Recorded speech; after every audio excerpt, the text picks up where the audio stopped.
तो गाइस आप enemy explanation करना चाहते हैं और उसमें हर महीने 50 से 60,000 कमाना चाहते हैं, लेकिन आप जब भी वीडियो एडिटिंग करते हैं बार बार कॉपीराइट स्ट्राइक आ जाता है या कॉपीराइट इशू आ जाता है, इन सारी प्रॉब्लम का सलूशन लेकर आ गया हूँ। देखिए आपको डिस्क्रिप्शन बॉक्स और कमेंट बॉक्स में एक टेलीग्राम चैनल का लिंक मिल जाएगा और वह एक पेड टेलीग्राम चैनल है।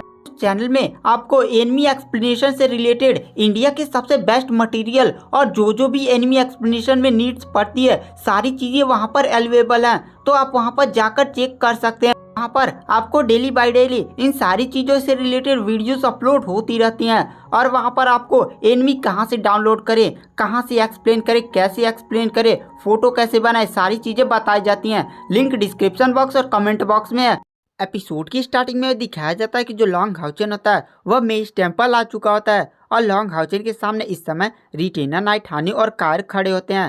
तभी वहाँ पर लॉन्ग हाउचन कहता है नाइट टेम्पल और मेज टेम्पल के बीच में यह 36 का जो आंकड़ा चल रहा है उसे देखकर ऐसा लगता है कि अगर डेमन नहीं होंगे ना, पावर और सत्ता की लालच में ये लोग आपस में ही फाइट ना कर बैठे, तो वहाँ पर रिटेना नाइट हानी कहता है अब लिलिन पर ही भरोसा है, जो लिलिन होगा वही अब इन दोनों टेम्पल के बीच के विवादों को खत्म कर सकता है। उसके बाद हमें दिखाया जाता है उन लोग के कमरे में एक एल्डर आते हैं और कहते हैं कि हॉल मास्टर ने आपको बुलाया लॉन्ग हाउचन। लॉन्ग हाउचन जाने लगता है, उसके पीछे कायर और हान्यू भी जाने लगते हैं। तभी वहां पर वो बूढ़ा एल्डर बोलता है केवल आप लॉन्ग हाउचन जा सकते हैं, रिटेनर नाइट हान्यू और कायर ये दोनों नहीं जा सकते। रिटेना नाइट हान्यू गुस्से में कहता है पर हम क्यों नहीं जा सकते। तब वो एल्डर बोलता है केवल लॉन्ग हाउचन को ही हॉल मास्टर ने बुलाया है तो केवल वही जा सकते हैं। तो वहाँ पर लॉन्ग हाउचन कहता है तुम दोनों यहीं पर रुको। उसके बाद लॉन्ग हाउचन उस एल्डर के पास जाता है और उसके बाद हमें दिखाया जाता है जो वह एल्डर होता है लॉन्ग हाउचन को एक कमरे में लेकर जाता है और वह एल्डर लॉन्ग हाउचन को एक अजीब से टेलीपोर्टेशन डिवाइस पर बैठने को कहता है और कहता है ये एक टेलीपोर्टेशन डिवाइस है, इस पर खड़े हो जाइए, आप सीधे हॉल मास्टर के कमरे में टेलीपोर्ट हो जाएंगे। लॉन्ग हाउचन उस डिवाइस पर खड़ा होता है और थोड़ी देर बाद वो हॉल मास्टर के सामने खड़ा होता है। उसके सामने एक मोटा सा बुढ़ा सा आदमी बैठा होता है और वो मोटा बुढ़ा सा एकदम गोल मटोल था और वही हॉल मास्टर होता है। उसका नाम ली लैक्सियान होता है और गाइस हम इसे एल्डर ली बोलेंगे। उसके बाद जो एल्डर ली होता है उसी के बगल में तांग वांग उसकी डायरेक्ट शिष्या खड़ी होती है जो लॉन्ग हाउचन को एकदम घूर कर ही देख रही होती है जैसे पता नहीं कैसे उसे खा जाएगी। तभी एल्डरली ध्यान से लॉन्ग हाउचन को देखते हैं और फिर वह अपनी बॉडी से एक ऑरा छोड़ते हैं। लॉन्ग हाउचन उस ऑरा को देखकर कहता है क्या एल्डरली मुझ पर अटैक कर रहे हैं, पर वह समझ जाता है कि एल्डरली उस पर जांच करने की कोशिश कर रहे हैं। लॉन्ग हाउचन तुरंत अपनी बॉडी से एक लाइट की लेयर अपने ऊपर बना लेता है और जैसे ही एल्डरली का वह जादू सीधे लॉन्ग हाउचन की बॉडी से टकरा जाता है वह फुसनियर खत्म हो जाता है। और इस नज़ारे को देखकर वहाँ पर तानवान काफ़ी ज़्यादा शौक थी क्योंकि वह जानती थी कि इसके टीचर का जो ये जादू है वो काफ़ी ज़्यादा पावरफुल है और किसी नॉर्मल बंदे के लिए इसे रोकना नामुमकिन है। तभी वहाँ पर एल्डरली हंसते हुए कहते हैं तुम्हारी प्रकाश की पावर तो काफ़ी ज़्यादा शुद्ध है, तुम्हारी लाइट तो बहुत ही ज़्यादा प्योर है, शायद मुझसे भी ज़्यादा प्योर है, शायद क्या वह है ही। तभी वहाँ पर एल्डरली कहते हैं अगर तुम एक मैजिशियन होते तो तुम मैच टेम्पल की शान को बढ़ा देते। तभी वहाँ पर लॉन्ग हाउचन कहता है पर एल्डरली, तभी वहाँ पर जो एल्डरली होते हैं वह कहते हैं चलो चलो रहने दो। उसके बाद एल्डरली कहते हैं और तभी एल्डरली कहते हैं अरे चलो यार मैं भी मजाक कर रहा था, वैसे हम नहीं मजाक कर सकते क्या, वैसे देख रहे हो मैं कितना ज़्यादा मोटा हो गया हूँ। उसके बाद एल्डरली कहते हैं बूढ़े लॉन्ग ने तुम्हें कोई चिट्ठी दी होगी। तो लॉन्ग हाउचन कहता हाँ उन्होंने मुझे एक चिट्ठी दी है। उसके बाद बूढ़े लॉन्ग को ले जाकर लॉन्ग हाउचन चिट्ठी देता है। जो एल्डरली होते हैं उस चिट्ठी को खोलते हैं और धीरे धीरे पढ़ने लगते हैं। जैसे जैसे वो पढ़ते जा रहे थे उनके चेहरे के भाव गंभीर हो जा रहे थे और जब वो पूरी चिट्ठी पढ़ लेते हैं तो तानवान की तरफ देखते हैं और कहते हैं तुम यहाँ से जाओ। और वहाँ पर तानवान अपने टीचर के इतना ज़्यादा गंभीर रूप को देखकर काफ़ी ज़्यादा शौक हो जाती है और वो सोचने लगती है कि आखिर उस चिट्ठी में लिखा क्या था, क्योंकि वह जानती थी कि उसका टीचर हमेशा मजाक और हंसी खेली करता रहता था लेकिन आज वो इतना ज़्यादा गंभीर हो गया है। तभी वहाँ पर तानवान लॉन्ग हाउचन के पास से गुजरते हुए एकदम अपना ऑरा छोड़कर वहाँ से चली जाती है। लॉन्ग हाउचन को समझ में नहीं आ रहा था कि आखिर ये लड़की पागल है क्या। तभी वहाँ पर एल्डरली कहते हैं अरे अब अपना चेहरा दिखा भी।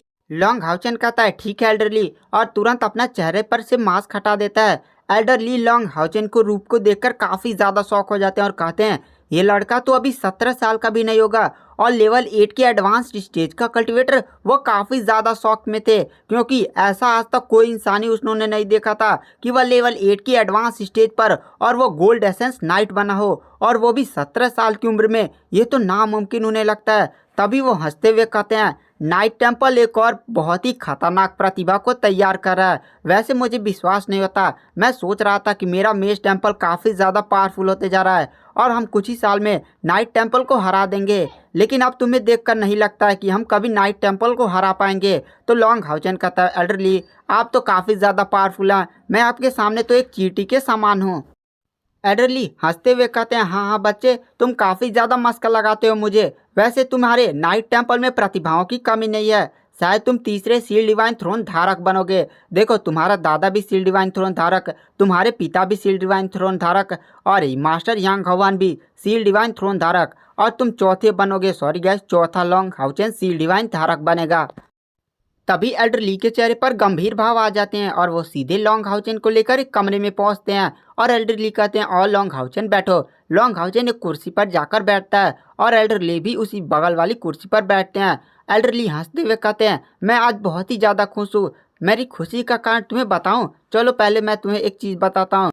जब डेमन गॉड एम्पायर ने इस युद्ध को चालू करने की धमकी दी थी और उसने तुम्हारी मांग की थी ताकि वह युद्ध को बंद कर सके, तो सबसे पहले जान रहे हो किसने तुम्हें सौंपने की बात की थी? मैं नहीं। तो लॉन्ग हाउचन यह सुनकर काफ़ी ज़्यादा शौक हो जाता है। तभी एल्डर ली कहते, सारे टेम्पल ने उस समय मुझे गलत समझा था, लेकिन मैं इस समय गलत हो ही गया। लेकिन तुम जान रहे हो, मेरी मंशा गलत नहीं थी। दरअसल डेमन गॉड एम्पायर की कल्टीवेशन इस समय काफ़ी ज़्यादा हाई हो चुकी है और मेरी भी कल्टीवेशन लगभग उसके समान पहुंचने वाली है। मुझे 100 साल तक और कल्टीवेशन करना होगा, तब शायद मैं डेमन गॉड से फाइट कर पाऊँ एकदम बढ़िया वाला। इसीलिए मैं कई सौ सालों से इस कमरे में बैठकर कल्टीवेशन कर रहा हूँ और अपनी पावर को बहुत ही ज़्यादा बढ़ाने की कोशिश कर रहा हूँ। लेकिन अब तुम्हें देखकर ऐसा लगता है ना कि अब यह भार मैं तुम पर देकर एकदम फ्री हो चुका हूँ। तो लॉन्ग हाउचन कहता है, क्या? मैं जानता हूँ कि इस दुनिया में प्रतिभाओं की कमी नहीं है, लेकिन तुम्हारी जैसी प्रतिभा मैंने आज तक किसी में नहीं देखी। तुम जानते हो, बाकी हीरोज़ की तरह मर मत जाना। तो लॉन्ग हाउचन कहता, मैं आपकी बात समझा नहीं। तो वहाँ पर जो एल्डरली होते हैं वह कहते हैं, देखो, संसार का जो संत बेटा पैदा हुआ था, हाँ, वह केवल 36 साल की उम्र में मर गया। क्यों? क्योंकि उसने डेमन गॉड से बिना अपनी कल्टीवेशन को बढ़ाए फाइट कर ली थी। वह 36 साल की उम्र में ही डेमन गॉड को बहुत ही ज़्यादा घायल कर चुका था। तो तुम एक बात सोचो, अगर वह 136 साल तक कल्टीवेशन करता और फिर डेमन गॉड से फाइट करता तब? तो लॉन्ग हाउचन कहता, आपकी बात में तो लॉजिक है। तब एल्डरली कहते हैं, वॉरियर टेम्पल के यवशों को तुम जानते ही होगे। वह 56 साल की उम्र में मर गया और उसने भी डेमन गॉड को बहुत ही खतरनाक घायल कर दिया था। उसके पास स्वॉर्ड ऑफ नेचर थी। तुम जानते हो एक बात, अगर वह 156 साल तक कल्टीवेशन करता और फिर डेमन गॉड से फाइट करता तब लॉन्ग हाउचन कहता, तब शायद वो डेमन गॉड को हरा सकते थे। लेकिन लॉन्ग हाउचन कहता, आपकी बात में तो लॉजिक है, लेकिन उस समय युद्ध के हालात और उन्हें अपने टेम्पल्स को बचाने के लिए आगे आना ही पड़ा होगा। तभी वहाँ पर जो एल्डरली होते हैं वह कहते हैं, लॉन्ग हाउचन तुम मेरी बात नहीं समझे। अगर वो लोग वहाँ से बचकर भाग जाते और फिर अपनी पावर्स को बहुत ही ज़्यादा बढ़ा लेते और फिर जब वो बाद में लौटते और डेमन गॉड को मार डालते, तो वो लोग बहुत ही बड़ा इंसानियत पर उपकार करते। पर लॉन्ग हाउचन कहता, आपकी बात में तो लॉजिक है, लेकिन अगर वो लोग वहाँ से बचकर भाग जाते तो कायर कहलाते। और दूसरी बात यह है कि अगर वो लोग वहाँ से बचकर निकल गए होते ना, तो उनका आज तक टेम्पल बचा ही नहीं होता। बहुत सारे इंसान मारे जा चुके, शायद इंसानियत भी ख़त्म हो चुकी होती। तब वहाँ पर एल्डरली हंसते हुए कहते हैं, तुम जानते हो, डेमन इंसानियत को ख़त्म नहीं करना चाहते, बस उनकी पावर को घटाकर अपना गुलाम बनाना चाहते हैं। तो लॉन्ग हाउचन कहता है, क्या? देखो, जो डेमन्स है ना, वह किसी दूसरी दुनिया से आए हैं और वो लोग खाना वाना बनाना नहीं जानते, ना कुछ उगाना जानते हैं, केवल मार काट लड़ाई झगड़ा वही सब जानते हैं। अगर वो लोग इस पृथ्वी से इंसान ख़त्म कर देंगे तो वो लोग अपने आप ही ख़त्म हो जाएंगे। इसलिए जो डेमन गॉड है ना, वो इंसान को कमज़ोर करना चाहता है, ना कि उन्हें पूरी तरह से मिटाना चाहता है।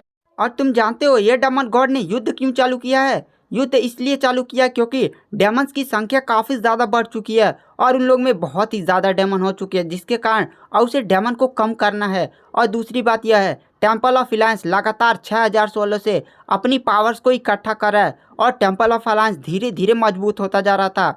और डेमन गॉड एम्परर के सामने इस समय दो समस्या थी, एक तो उसकी बढ़ती हुई जनसंख्या राक्षसों की, और दूसरी थी जो टेम्पल ऑफ अलायंस वह शक्तियों को बढ़ाते जा रहा है। अगर ऐसा ही चलता रहा तो इंसान पावरफुल हो जाएंगे। और डेमंस के लिए इंसान बहुत ही बड़ी प्रॉब्लम को खड़ा कर सकते हैं। तुम ही एक बात सोचो, डेमन की संख्या बहुत ही ज़्यादा है और इंसान की ताकत बढ़ती जा रही है। इन दोनों प्रॉब्लम को केवल एक ही तरह से सॉल्व किया जा सकता है और उसका रास्ता युद्ध। अगर युद्ध होगा तो दानव मारे जाएंगे और इंसान की ताकत भी कम होती जाएगी। जितने भी रिसोर्स टेम्पल ऑफ अलायंस ने 6000 सालों से बचा कर रखे हैं वो भी खत्म हो जाएंगे। और इस युद्ध से फायदा किसे होगा? डेमन गॉड एम्पायर को। एक तो उसकी जनसंख्या कम हो जाएगी और ऊपर से टेम्पल ऑफ अलायंस की पावर कम हो जाएगी।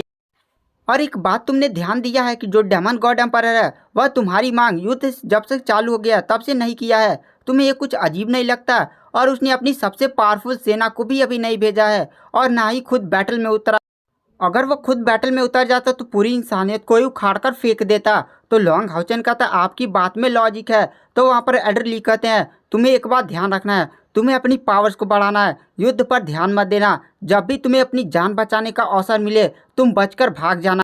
तुम ही अब इंसानियत की आशा हो। देखो मैं काफ़ी ज़्यादा बूढ़ा होता जा रहा हूँ और मुझे भी नहीं लगता कि मैं 100 सालों के अंदर डेमन गॉड की पावर तक पहुँच जाऊँगा। अगर मैं उसकी पावर तक पहुँचने की कोशिश करूँगा 100 सालों के तो शायद उसकी भी पावर और भी बढ़ जाए। तो लॉन्ग हाउचन का आता है आपकी बात में लॉजिक है, लेकिन तुम काफ़ी ज़्यादा टैलेंटेड हो और मेरी बात को ध्यान रखना और अब तुम जा सकते हो। और वहाँ पर जो लॉन्ग हाउचन आता है वह यही सारी बातों को सोचता हुआ तुरंत उस कमरे से बाहर निकलने लगता है और तुरंत उस टेलीपोर्टेशन के पास जाता है।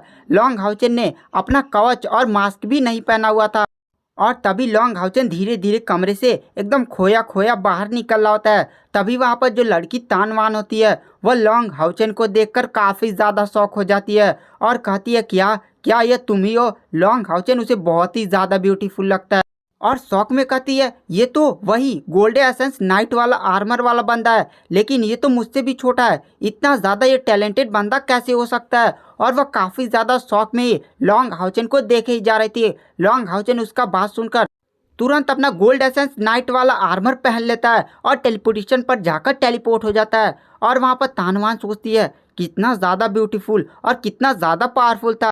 मुझे लगा था ये कोई बुढ़ा होगा, लेकिन ये तो बहुत ही ज़्यादा हैंडसम और पावरफुल बंदा है। और वहाँ पर तानवान लगातार लॉन्ग हाउचन को जाते हुए देख ही रही थी। और गाइस आज की वीडियो की एक्सप्लेनेशन को यहीं पर एंड कर देते हैं। Thank you, bye bye.